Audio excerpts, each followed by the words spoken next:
Welcome to Runoff Simulator 2021, also known as Willow Sprints. Needless to say, if you manage to find your way into the grass, you are essentially screwed. So this is one of the few road courses where you want to be in the middle of the track if you don't want to take any risks. This first lap may be very chaotic, maybe it won't be, but we are underway here. Luis Gustavo Namarza isn't first man out, but Zach Johnson takes the lead, going through turn 1. Look at how big the pack is coming into turn 2. Nobody has gone off the track yet. They're still pretty decent coming out of 2. So far, so good. If there's a lot of mess-ups, you could see these drivers like the 59 and the 65 who are starting at dead last that could actually be working their way up the pack. And we have the 2 of Keys who's the first one out of there. He stops completely, and out. Let's see what happens with Keys. It looks like the Keys got bumped by the 34 of Hopkins. That just caused him to go completely off track and into the wall. And we have another accident here involving the 99 of Davenport. You can see that the 99 gets turned by Edgewater coming out of that turn. At the exact same time that Davenport went off the track as well. No other cars seem to be effective. The 2 and the 99 are unlucky, but everyone else seems to be fine. Zach Johnson comfortably has the lead here at lap 2. A very good battle for second between Martin and Pasquale, 2 of your top 10 point looters. Martin, who has 4 races this season, although he has taken up his strength in super speedways, in road courses like Willow Springs, that's a whole nother story. We'll see how he performs. You can see his tires are screeching coming out of that turn, maybe using up what he's got way too early. A pretty good battle here for the 10th spot between the 80 and the 16 of Fontaine, but Fontaine's not into account anymore. The 80 of Salter's livery got slightly changed. And here comes Guy into the inside. Kurt Guy has had some pretty decent results lately, getting second as well as some few other top 10s. His good smile teammate, the rookie of Ross, is in third. Here's the 44 and the 54. Is the 54 going to make a move into turn 1? No, he is not. He's going to let the 44 just get a little bit ahead.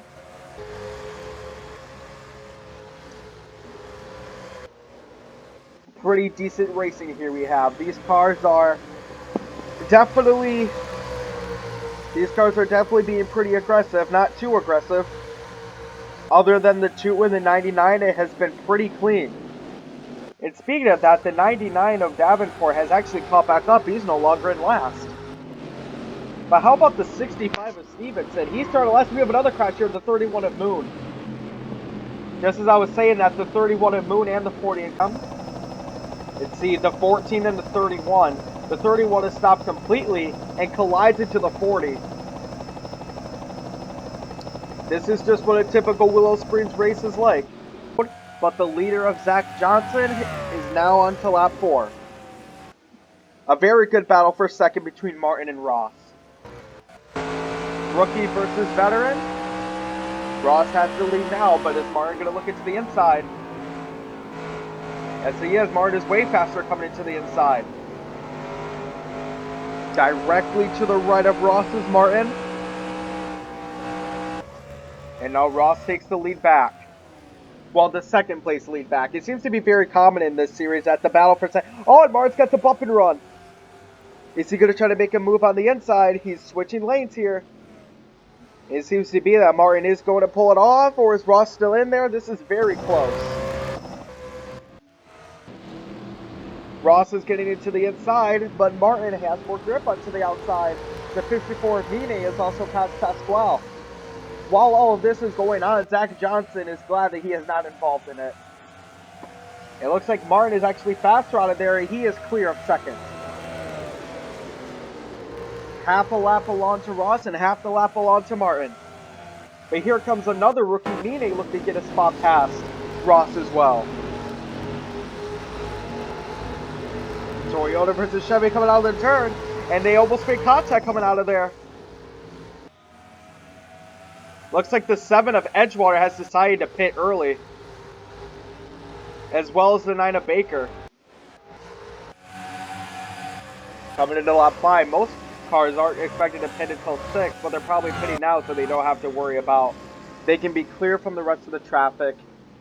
Additionally, won't have to worry about mainly clearing from the traffic, but just getting the worst on first. Back up front, it is still Zach Johnson who has the lead. Martin is pretty clear. Mine is also past Wasper here. I believe that is turn 2. Yeah, it is turn 2, and Mine just gets more grip onto the inside, letting himself get past Ross.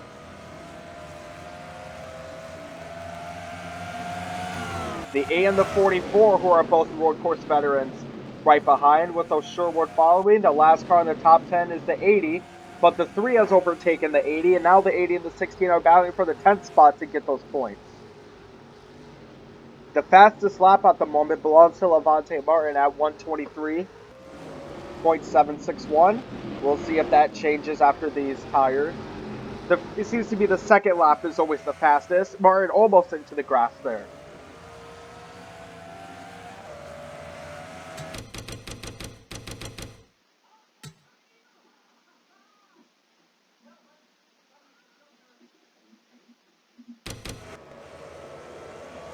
We are exactly at the halfway point here, and the cars are going to come in for pit stops. Ross has taken back third place from Mine. And the drivers coming. The 70 and 52 made contact, but can they save it? They are spinning around. What did they do? Save it? How about that?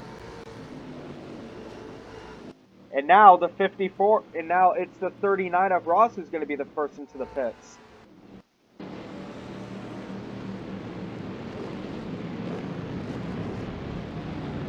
Ross has come in. The 70 and the 44 made contact. And now the 44, Pasquale, is going to have to find a way to get back into a stall. He might just have to teleport his way backwards.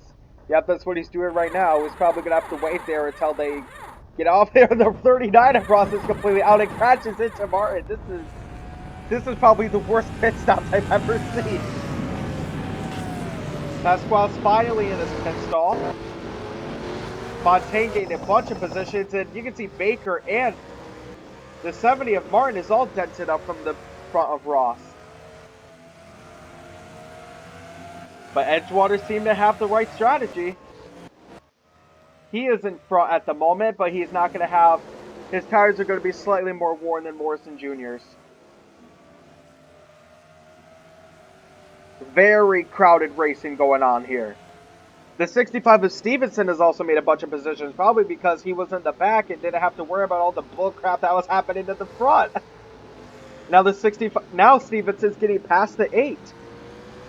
The 8 of LGD is pretty damaged, and the 39 of Ross is damaged as well. I think she's done for the day.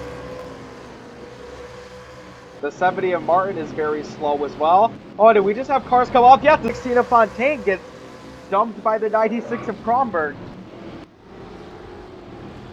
And now the 70 is off the track and the 8 flips. The 8 of LGD has flipped it from the 53 of Huckleberry. This lap.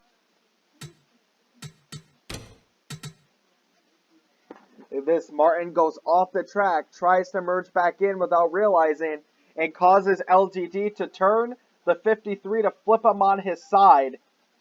And somehow sticks the landing and is still able to keep going.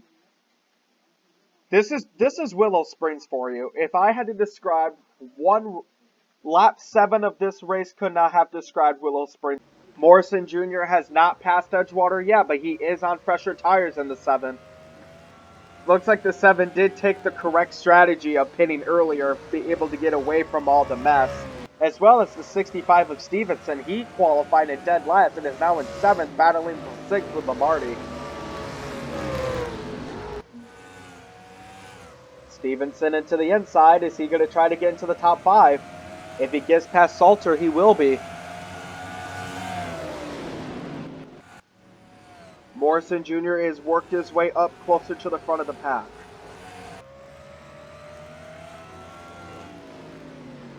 The 7 versus the 10. Two drivers who Dustin Morrison Jr. was hoping he would be in the title race, but now he's running mid-pack. A win here or even a second place here is something that he really needs. The 7 and the 10 are significantly in front of the others. But another good battle here is the battle for 5th between the 65 and the 80. Is Stevenson going to look for a move into the inside? Stevenson's got it. He's got the inside clear. Or is Salter faster coming into the outside? They're side by side coming out of turn 9, and Stevenson is clear.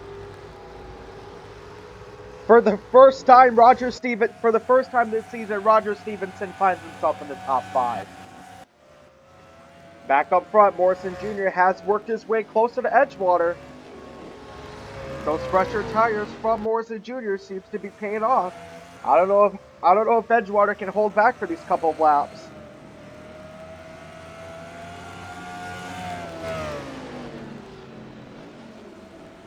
Coming into turn 3.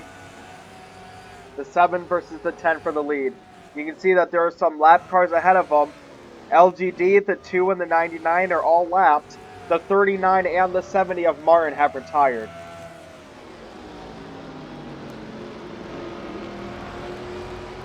They seem to be neck and neck in terms of speed, but right here down the straightaway is where Morrison Jr. can get a draft, and Morrison Jr. is very loose coming out of that turn.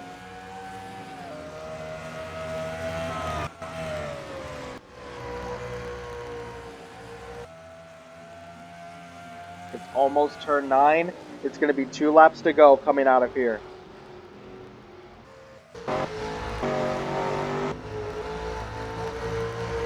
This is what Edgewater sees. Morrison Jr.'s got the draft. They are right in front of each other. The big Volkswagen logo is all Edgewater sees in his back mirror. They have not passed yet. I think Morrison Jr. is going to get him coming into the inside here. And there it is. Morrison Jr. gave just the slightest of bumps, and that's going to let him get out. Edgewater's forced it to the outside, but it's not clear yet. And now Morrison Jr. is clear. Unless Edgewater gets the bump, he's going to try to bump and run on the inside of turn 3. They connect, but the bump isn't there. Morrison Jr. looks to be fully clear. They are still touching. But I think that's going to do it. I think Morrison Jr. has completed the pass. And with those newer tires, he's going to be out and away to win it here. The top 5 is unchanged, but we have a good battle for 6th between Salter and Mine.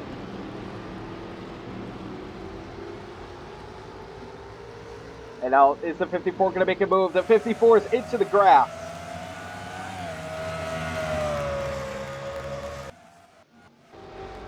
Morrison Jr. has worked his way away of Edgewater for a little bit. The gap is about a second.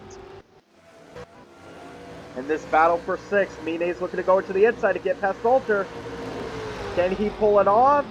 Is he going to be clear? Yes, he is. 1 lap to go here at Willow Springs. If you're a Mason-Dixon Motorsports fan, you're probably really liking this, seeing three of the top 5 are Mason-Dixon Motorsports drivers. And then the other is, of course, your defending champion, who is currently in 11th, but he might be a little bit too far to get into the top 10. Other than that, if you're a Mason-Dixon Motorsports fan or a Ford fan, this is definitely what you much prefer seeing after a very slow start to the season. There was at one point where Kronberg was in the top, where Kronberg was in 20th, but then worked his way up into the top 10.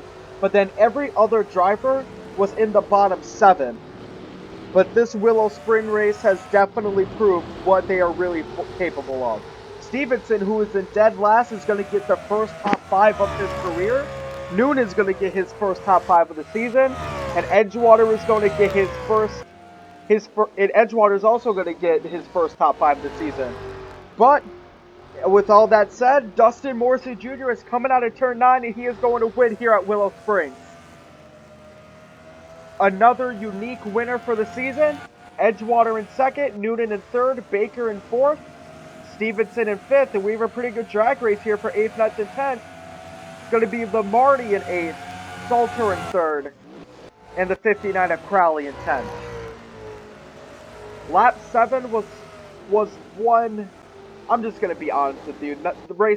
Lap number 7 was a complete shitfest, but a very fun shitfest.